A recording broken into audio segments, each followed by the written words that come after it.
¿Cómo empezar un negocio desde cero en 2026? Muy buenas, bienvenidos a Inversiones Inmobiliarias Podcast, episodio número 18. Y hoy vamos a hablar de cómo empezar un negocio desde cero, tanto a cómo encontrar clientes, hacer un embudo de ventas, fiscalidad, cómo darme de alta de autónomo, etcétera. Vamos al lío. Bueno, hoy tenemos un tema que a cualquier persona que se está planteando empezar un negocio, empezar a invertir o ya invierte de forma recurrente, pues cómo estructurarlo bajo una empresa. Vamos a tocar varios puntos importantes para personas que están planteándose montar un negocio o ya tienen un negocio y quieren diversificar en otras líneas de negocio.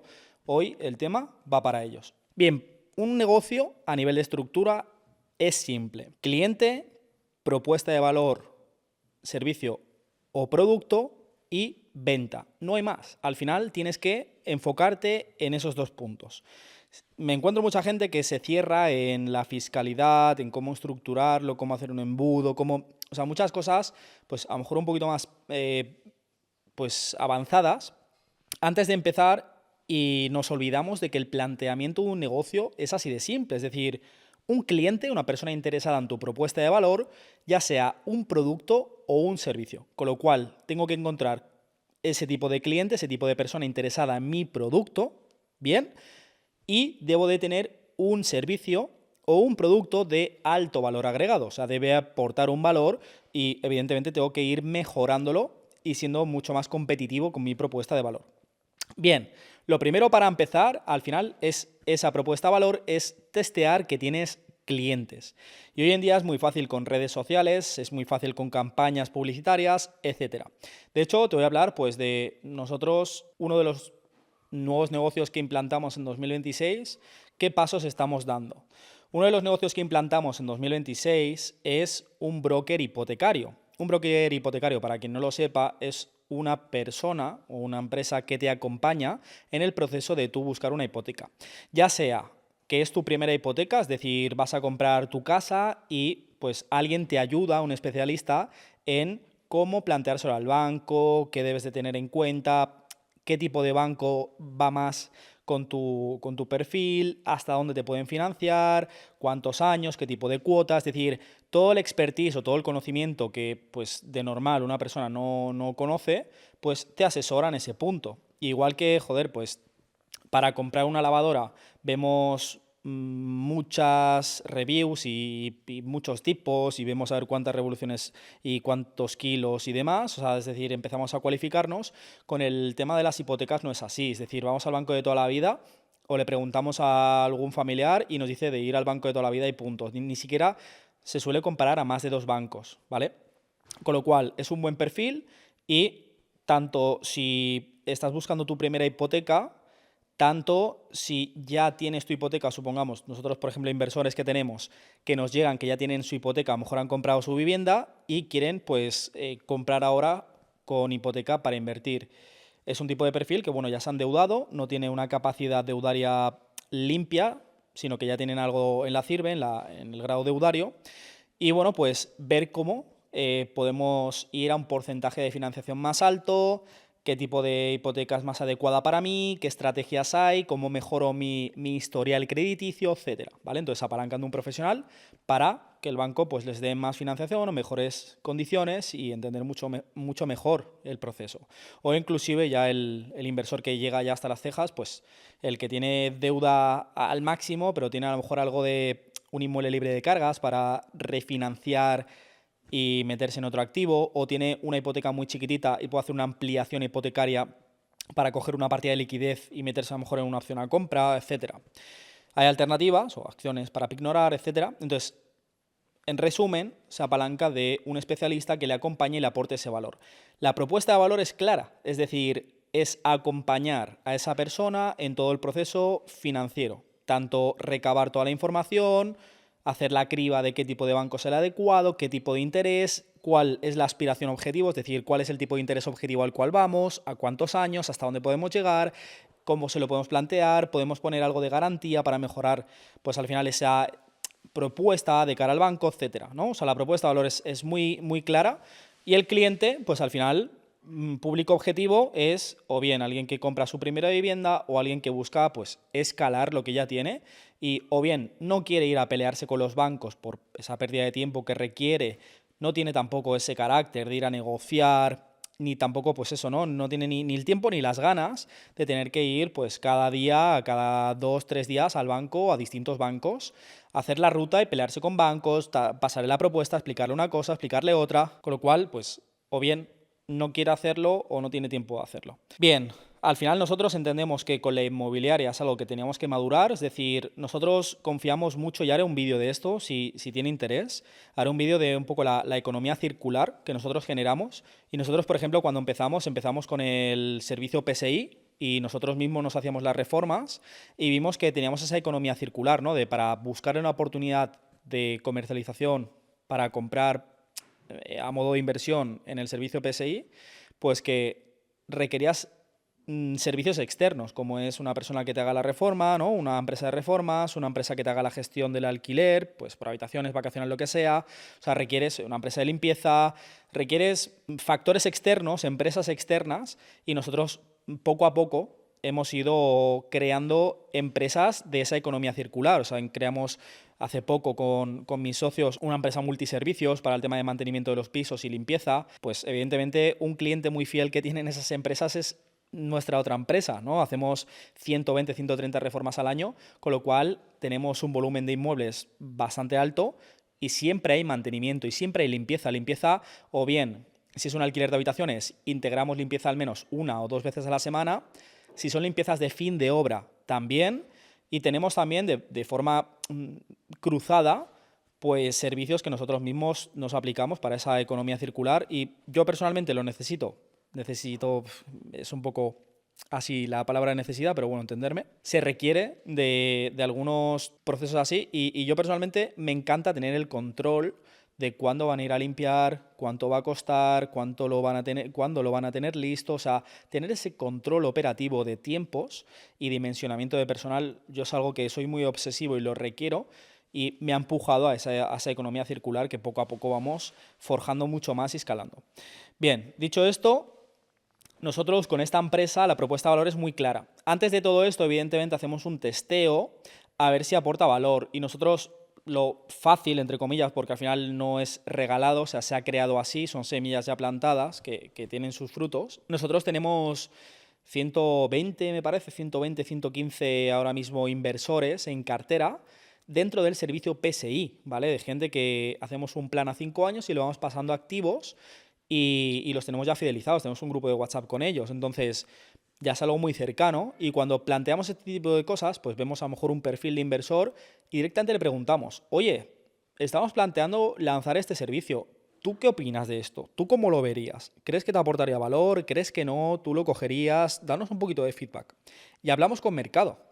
Esto es lo importante, nosotros tenemos ese punto, aparte yo también en historias, pues suelo poner también historias de no sé, tipo una historia de un 7,5, un activo a lo mejor ultra apalancado, un 7,5 de rendimiento con muy poca aportación para el inversor que premia mucho el ROCE, el rendimiento sobre capital aportado, es decir, el apalancamiento más que únicamente el ROI, ¿no? El rendimiento global.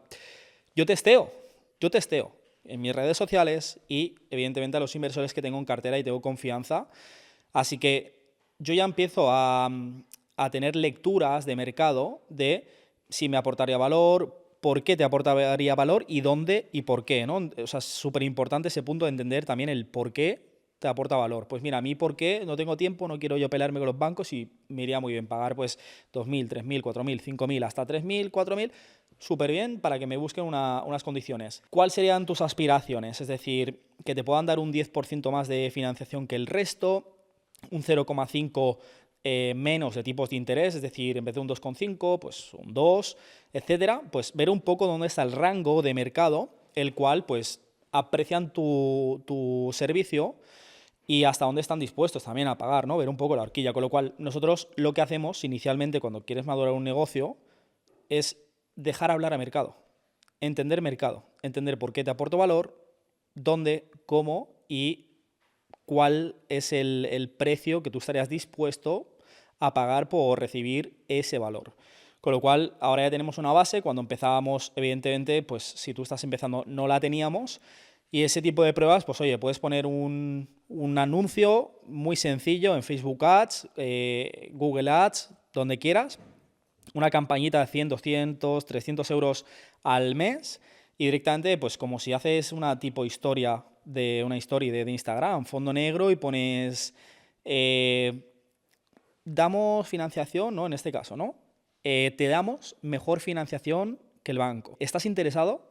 Más información. Algo del estilo, muy básico. Y ver qué gente clica, traquear un poco cuánta gente está clicando y luego llevarlos a un cuestionario, porque evidentemente no tienes el servicio, llevarlos a un cuestionario y en ese cuestionario comentar qué recursos financieros tiene, cuánto cobras, cuánto tal, cuánto tal, cuánto tal, cuánto estarías dispuesto a pagar si te mejorasen un 10%, si te mejorasen un punto por ciento el tipo de interés, si se encargasen de toda la parte documental, de ir a los bancos, de negociar, de pasarte el mejor banco, de garantizarte una mejor hipoteca, evidentemente que si vas tú sin expertise, sin contactos, etcétera, ¿no? Entonces tú mismo le haces una criba y ahí tienes un traqueo, ¿vale? Por 200, 300 euros tienes una lectura muy clara y muy rápida en el corto plazo de qué aporte de valor le estás dando al mercado y cuánto estarían dispuestos a pagar por tu propuesta de valor. Con lo cual, punto número 1 es escuchar al mercado, ver qué necesidades a cubrir tiene mercado y qué tan cotizada, cuánto están dispuestos a pagar o dispuestas a pagar por tu propuesta de valor. Punto número 2. Una vez tú tienes claro que hay gente dispuesta a pagarte si le cubres esa necesidad, necesitas una estructura. En nuestro caso, pues David se ha certificado como broker, está certificado por el Banco Central Español. Y de hecho hay muy pocos brokers. Creo que me comentaba que hay menos de 20 a nivel España, en toda España, certificados. Creo que me decía como unos 15, unos 14. Y digo, joder, pues perfecto, ¿sabes? Es decir, certifícate. Hay opciones de tú poder hacerlo y no estar certificado, pero lo suyo es hacer las cosas bien. Luego también está el punto de cómo se trabaja esa información, ¿vale? Porque pues, no puedes tampoco rular ahí información de terceros, sino que pues, debes hacer las cosas bien y debes estar certificado y sobre todo con mucho expertise. Nosotros tenemos conocimiento porque trabajamos con muchos bancos y tramitamos muchas hipotecas y hacemos mucha ingeniería financiera que le llamamos, que es de refinanciar un inmueble. Yo mismo, mi casa, que de hecho pues, dejaré en la descripción el vídeo, mi casa la compré así, yo compré mi casa sin hipoteca, ¿vale? Y la hice un activo rentable. Mi casa la compramos en 370.000 euros, muy buena compra. Ya la tasación salió en 430, 440, no recuerdo bien, o sea, compramos muy bien. Y mi casa la compramos con una de mis empresas sin hipoteca. La usamos de palanca de financiación. Y mi casa lo que hacemos es, una vez la compramos y le hicimos algunas mejorías, se hizo la tasación, se hizo esa tasación en 440 y el banco te da un porcentaje de esa tasación. Ese porcentaje de esa tasación es agregarle hipoteca a la vivienda y el dinero diciendo dónde lo destinamos. Y lo estamos destinando a activos, a otros inmuebles que compramos sin hipoteca porque la hipoteca queda fija y sujeta a mi casa y compramos inmuebles que están libres de cargas para reformar, hipotecar y vender. Con lo cual ampliamos muchísimo nuestra capacidad deudaria y la estrategia. Y lo bueno es que al final esta es mi vivienda habitual y lo que hacemos es que yo le estoy agregando mejoras. Es decir, ahora estamos poniendo aerotermia, estamos poniendo placas solares, la idea es climatizar la piscina, se están haciendo mejorías, esas mejorías cada 6, 7, 8, 9 meses volvemos a tasar, la vivienda vale más y nos dan crédito. Con lo cual, la vivienda, que al final tu vivienda habitual, cualquier inversor dice, es un pasivo, es decir, tiene una hipoteca, no te entra dinero, no tiene sentido a nivel financiero. Depende, aquí sí que la hemos hecho útil a nivel financiero y endeudamos la vivienda, la usamos de palanca de financiación, de aval, de garantía y cada vez, como vale más y la tasación es más alta, tenemos siempre margen de poder agregarle hipoteca y comprar una vivienda libre de cargas para lo mismo. Comprarla en 70, 80, 90, destrozada, agregarle una reforma de 25-30 y que nos hagan una tasación de 160. Hipotecar esa vivienda para comprar otra y vender esa primera vivienda que hemos utilizado, tener margen, lo que ganamos lo metemos en la reforma de otra, hipotecamos la otra, es decir, esa estrategia en Estados Unidos se llama BRRRR, con 4 Rs, tenemos varios vídeos de ello, y por ejemplo con mi casa la estamos haciendo así. Con lo cual, hay alternativas, estamos moviéndonos en este mundo y aún así nos cualificamos Aún así, de tener un expertise suficiente, porque trabajamos con inversiones, con inversores y vemos cómo buscar el camino, cómo buscar el cómo sí en el mundo financiero con el apalancamiento, aún así nos certificamos, y el caso de David se hace broker hipotecario, es decir, bien regulado, y se sigue formando. Está pagando formaciones, estamos seguimos creciendo y apuntando en ese camino. Punto número 2 es especializarte fuerte sobre el proceso que vas a hacer y estructurarlo, ¿vale? Ahora David pues entiende cuál es la estructura, cómo hacer un buen documento para poder pasar a los bancos de esta persona, el planteamiento, cómo mejorar contactos también. Entonces estamos mejorando la propuesta de valor y se está estructurando fuerte. Es algo que ya podíamos haberlo lanzado si quisiéramos, pero queremos hacer las cosas bien. Sobre todo David es muy alemán en ese aspecto y quiere hacer las cosas muy bien y está perfecto. O sea, ese es el camino. Y en 2026 salimos con una propuesta de valor muy atractiva, muy contundente y una estructura muy sólida. Con lo cual, punto número 2, estructura tu propuesta de valor, qué debes hacer o cómo tienes que esquematizar ese proceso y darle acción.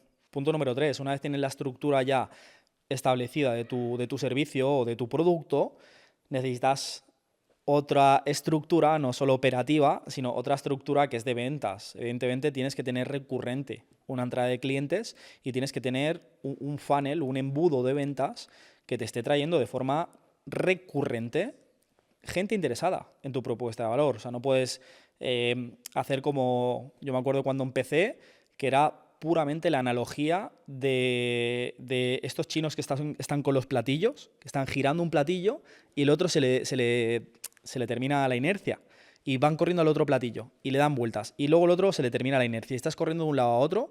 Eso es lo que me pasaba a mí al principio, que estaba en la parte operativa y mierda, ahora ya tengo este cliente, salgo a buscar clientes, cuchillo entre los dientes y a por clientes, y no era recurrente, no había un sistema, no había nada predecible. Y una empresa, cuanto más se cotiza, es cuanto más predecible tiene el crecimiento y la entrada de clientes y la entrada, pues evidentemente, de tesorería, la entrada de ingresos. Tiene que ser predecible y tiene que ser una cadena de producción. Con lo cual, el punto 3, tienes que estructurar un buen funnel y personalmente nosotros como lo hacemos bajo redes sociales. Redes sociales es brutal, lo hablaba mucho con Adri, que es el que nos hace los vídeos, él también lleva redes y sabe muy bien cómo hacer vídeos que peguen, sobre todo en el formato vídeo corto, shorts, TikTok y Reels. Muy bueno, está llevando la publicidad, está llevando la marca personal que ha creado Miguel hace 6-7 meses y ya está con 14.000 seguidores. Es decir, saben muy bien qué deben hacer y cómo llegar a un tipo de público. Al final es el trabajar, o sea, el hacer, la acción te da el conocimiento. Nosotros empezamos tirando redes, haciendo vídeos y no tienes ningún track record, no tienes ningún tipo de matriz o indicador que te diga por aquí funciona. No, o sea, una vez tú accionas, en base a hacer vídeos, tú analizas y dices, hostia, he hecho 50, estos últimos 50, ¿por qué han pegado estos 5? ¿Qué tienen en común? Pues la intro, la miniatura, el tiempo, el tono de voz, el contexto, ¿qué tienen en común? ¿Por qué han pegado? ¿Qué le gusta a la gente? ¿Qué genera interacción? Entonces, en base a eso, evidentemente, vas perfilando qué funciona y qué no funciona. Yo ya llevo 600 y pico vídeos en YouTube, o sea, evidentemente ya son unos cuantos.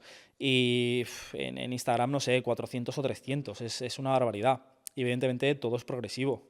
Ahora vamos apuntando mucho mejor el tiro y aunque nuestro enfoque no es tanto a lo viral, tenemos una conversión muy alta, sobre todo en YouTube, pues de cada 1.000 personas que ven un vídeo, sobre todo de inversión y demás, pues tenemos un porcentaje muy alto de agendar llamada. ¿Vale? Entonces, y ya los que llegan a agendar llamada es un tráfico que se suele llamar en marketing un tráfico caliente, entre templado y caliente, o sea, no es un tráfico frío, porque ya conoce tu propuesta de valor, ya ha visto varios vídeos tuyos, ya ha recibido varios impactos de lo que haces, ya te posiciona como autoridad, como un especialista, porque así lo decretas, así lo muestras. Y ya entran casi que directamente para, oye, quiero entrar al servicio. Con lo cual está bien afinado el tiro y es replicar lo que nos funciona y replicarlo pues simplemente con otra línea de negocio, pero el esquema es el mismo. Estamos dándole un poquito a redes también, tampoco queremos meterle muy fuerte porque ya tenemos una base, o sea, es decir, cuando ya esté abierto desde mi propia marca personal, meteremos un CTA, o sea, una llamada de acción y daremos algún tipo de valor a los primeros que accedan y ya tenemos una base bien. En paralelo estamos creando las redes sociales de esa misma empresa para ir generando volumen, ir generando un poco interacción y sobre todo autoridad. Es decir, una cuenta que tiene 37 seguidores no tiene tanta confianza, no tiene tanta autoridad que una que tiene 40.000. Evidentemente, es normal. Entonces, estamos en ese punto, haciendo pues una buena base y sobre todo tiraremos inicialmente de orgánico y luego siempre está el punto de meterle pago, de meterle ads, campañas y ya está. Lo bueno que tenemos, que ya tenemos una base de entrada, como he dicho antes, la economía circular, que reitero, ya haré un vídeo, yo creo que de pizarrón, que quedará bastante bien de este tema. Y ya tenemos una entrada recurrente de clientes, es decir, yo los vídeos que hago para YouTube de un piso que hemos cogido, hemos reformado, hemos alquilado por habitaciones, una segregación, etcétera, ya nos entran clientes para el servicio y evidentemente una de las necesidades, ese cliente, ese inversor tiene varias necesidades. La primera es encontrar una joya, encontrar una oportunidad de inversión como la que acaba de ver en el vídeo o de varios vídeos que ha visto. La segunda es que alguien, evidentemente, le haga la reforma porque ese inmueble en el vídeo del después está muy bonito, pero no lo cogemos así, lo cogemos triturado, es un gallinero. De ahí que compremos también y los números que salen, o sea, es algo evidente. Con lo cual necesita también una empresa que le haga la reforma. Y luego, posteriormente, una empresa que le gestione el alquiler. Si lo va a destinar a alquiler, pues vacacional, por habitaciones o convencional. Nosotros, más del 90% de los inversores no son residentes de las ciudades que invertimos, con lo cual requieren que alguien les gestione el piso y de ahí la propuesta de valor. La propuesta de valor es pasividad y que no hayan barreras de entrada a nivel, pues soy de Madrid y no tengo que invertir en Madrid. No, ¿por qué? Si hay zonas mucho más eficientes para invertir. Con lo cual, uno de los requerimientos, una de las necesidades que tiene ese tipo de cliente es la financiación también. Mayoritariamente suelen comprar con hipoteca. Entonces, ya desde ese embudo, yo ya estoy metiendo un inversor, una inversora que tiene esa necesidad de que le busquemos la hipoteca y que le puede cuadrar que lo hagamos nosotros. Si quiere la pasividad, pues ya es la pasividad absoluta, no solo en la reforma, la gestión, en la búsqueda, es absoluta literalmente. Con lo cual ya tenemos una base, como comenté antes, de 115, 120 inversores e inversoras que están dentro del servicio y que están comprando todos los años, tienen un plan a 5 años y compran 1, 2, 3, depende de capacidad, 3, 4 inmuebles al año, inclusive hay algunos que pues, en los últimos 6 meses han comprado 8. Entonces, lo normal es entre 1 y 2. Tú ya tienes a alguien que va a comprar y que a lo mejor de aquí 3, 4, 5, 6 meses quiere volver a comprar. Con lo cual, tú ya tienes una base para, oye, chicos, ya tenemos establecido esto, tenemos en la hoja de ruta que en el primer trimestre de 2026 tenemos planteado una compra con hipoteca para alquiler de habitaciones. ¿Os pudiera cuadrar? Hostia, sí, no, sí, no, sí, no, sí, no. Pues los que tienes sí, pues mira, nosotros hacemos esto, le explicas el proceso, tal, ¿te puede cuadrar? Pues sí. Pues vamos a trabajar, voy a ir tanteando con los bancos, con tu historial crediticio, hasta dónde podemos llegar y vamos un poco madurando y viendo alternativas para medir muchísimo más, incluso luego en el Excel, la estimación que tenemos proyectada, o sea, si ya vamos al milímetro, esto va a ser al milímetro por 3, porque ya está concretamente vas a saber qué cuota va a pagar antes incluso de tener la hipoteca y hasta qué porcentaje le van a financiar, cuántos años, etcétera. Con lo cual, vamos a perfilar mucho más pues, la propuesta de valor del servicio PSI y ya tenemos una base en la cual vamos a ir trabajando de forma orgánica y lo que creemos del siguiente embudo de ventas será un extra, pero ya tenemos una base. Punto número 4, y esto es muy importante, y es proceso de mejora. A mí me marcó mucho cuando trabajaba en Amazon que había un departamento que era proceso de mejora y habían como 7, 8 personas trabajando en él y eran ingenieros de procesos. Y eran personas que tenían muchísimo conocimiento en cómo matar tiempos muertos, cómo ser productivos, cómo aumentar la calidad. Y a mí me apasiona mucho este mundo, con lo cual iba mucho con ellos a ver cómo trabajaban y demás. Y como veían que era una persona, pues, culo inquieto, me llevaba mucho. Aparte, yo gestionaba varias partes de la operativa, fui pivotando la parte de picking, que es preparación de pedidos, la parte de packing, que es paquetería, la parte de expediciones, que es cuando paletizas pues el palé y lo cargas en los camiones y demás, con lo cual yo iba aprendiendo mucho de todo el esquema que tiene el negocio. Y me llevaba mucho con ellos para ver, oye, en paquetería, ¿cuál es el proceso, ¿no? O sea, ¿qué se hace de paso 1, paso 3? ¿Qué tipo de producto es el que solemos tener más? Entonces yo agrupaba datos y veía un poco cómo trabajaban. Y me gustaba mucho cuando hacían las mediciones, por ejemplo, cuando empaquetaban, ¿no? Pues medían concretamente cuánto se tardaban en empaquetar, cuánto con cada caja, cuánto precinto, cuánto con tal. Y era una medición extrema, pero ahí es donde mejoras tu propuesta de valor. O sea, ahí es donde recorta, evidentemente, Amazon los tiempos y constantemente, aparte de ser muy rápidos, siguen trabajando en cada vez ser mejores. Entonces, esto es muy importante y nosotros tenemos, pues, eso también. La medición, es muy importante que te puedas medir, que hagas aunque sea un Excel, que empieces con lo más básico, un Excel y que tengas columnas muy inamovibles, o sea, muy básicas. Si, por ejemplo, estás en este proceso, ¿cuántas llamadas hicimos, por ejemplo, ¿no? ¿Cuántas llamadas hicimos este mes o esta semana? ¿Cuántas hicimos esta semana? Pues yo qué sé, 23. ¿Cuántos les puede interesar? 7. De los 7, ¿cuántos estamos ya moviendo documentación? 4. Y de estos 4, ¿cuántos tenemos posibilidad de que cierren? Pues 2. Entonces, tener un traqueo de qué tipo de cliente nos está entrando, qué volumen de cliente nos está entrando y qué conversión estamos teniendo, ¿vale? Entonces es muy bueno para tú mejorar, pues en este caso, ¿no? La parte comercial, el embudo, la conversión, el tráfico, es decir, cuánto volumen de gente, de leads, de interesados me está agendando llamada, etcétera. Esto en todos los procesos, ¿vale? En todos los procesos, en reformas, pues cuánto estamos tardando de media, qué tipo de reforma promedio estamos teniendo, pues baja, media, alta. ¿Qué coste promedio estamos teniendo? ¿Qué coste promedio por material? ¿Qué coste promedio por mano de obra? ¿Qué coste promedio por fontanería, electricidad, etcétera? O sea, es medir concretamente todo para poder mejorarlo. Con lo cual, punto número 4, es muy importante que tengas datos de tu empresa, por muy básico que sean, pero tú tengas una lectura de cómo vas, cuánto tardas, qué volumen tienes y siempre apuntar a mejorarlo. Y ya no solo el volumen, sino también la eficiencia. Si estamos perdiendo, pues por ejemplo, nosotros teníamos un detalle de que los reformistas, evidentemente, eran los que nos hacían la puesta a punto, nos montaban los muebles, nos ponían los cabeceros, nos ponían, por ejemplo, los cuadros, los espejos, etc.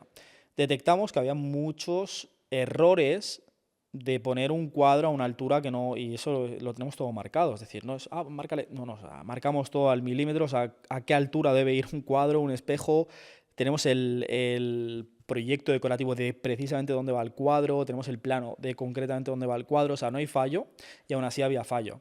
Entonces detectábamos que habían muchas ineficiencias a nivel de altura de los cuadros, los cabeceros no bien puestos, algunos reformistas que no están tan habituados saben mucho a lo mejor alicatar, pues el trabajo rudo, pero no son tan buenos a lo mejor montando una mesita y pierden más tiempo o no les gusta tampoco. Te ponen el cuadro, no suelen ser mayoritariamente, estoy hablando de forma general, hay de todo. Gente que lo hace muy bien, gente que no lo hace tan bien. Te ponen el cuadro, está todo pintado, lo típico, ¿no? Que te sale de la pared el polvito este de color rojo. Y ves el polvito después de estar todo pintado, todo limpio, el polvito este rojo en el rodapié. Eso no me gusta nada. Entonces vimos que éramos ineficientes en tiempos, en calidad y en productividad. Y dejamos un equipo solo para montaje. Especializamos ese área y el reformista hace la parte de reforma y se va a otra obra. Él encantado y ya entra un equipo, hace la limpieza absoluta y se ponen a montar los muebles, cabeceros, decoración, etc. Con lo cual hemos visto que hemos sido más rápidos en el montaje, somos más limpios, no hay que volver a limpiar y somos más eficientes, ¿vale? Porque se montan mejor, se montan en el sitio concretamente que queremos, se montan los cuadros, con lo cual cualificas mucho más, tecnificas mucho más un equipo concreto solo para un proceso y eso nos hace ser más productivos. Con lo cual, punto número 4, siempre atento o atenta en cómo mejorar tu propuesta de valor. Y punto número 5, aunque no iría en el punto número 5, es la parte legal. ¿Cómo debo empezar? Personalmente yo empecé de autónomo. lo más fácil que tienes para poder empezar. Mucha gente, oh no, empresa, sociedad, porque una sociedad limitada, si te endeudas o si pasa cualquier cosa, no está tan sujeta a ti, sino que si eres autónomo sí. Sí, eso está muy bien, pero ya cuando escalas, cuando tú estás empezando a no tener ni un cliente, ¿para qué cojones vas a hacerte una sociedad, tener que pagar un gestor, que te cobra más un gestor cuando es un autónomo que una sociedad? Eso es algo lógico. Tienes más costes con una sociedad y es menos flexible. O sea, tiene que estar todo muy pulido. No puedes hacerte pagos de que te vas a desayunar y lo haces con la empresa. Es más complejo todo eso. Cuando eres autónomo vas un poco, tampoco debes hacerlo, ojo, pero va un poco más en el limbo. Entonces, es mucho más fácil. Lo que pagas tú de cuota de autónomos también es más bajo.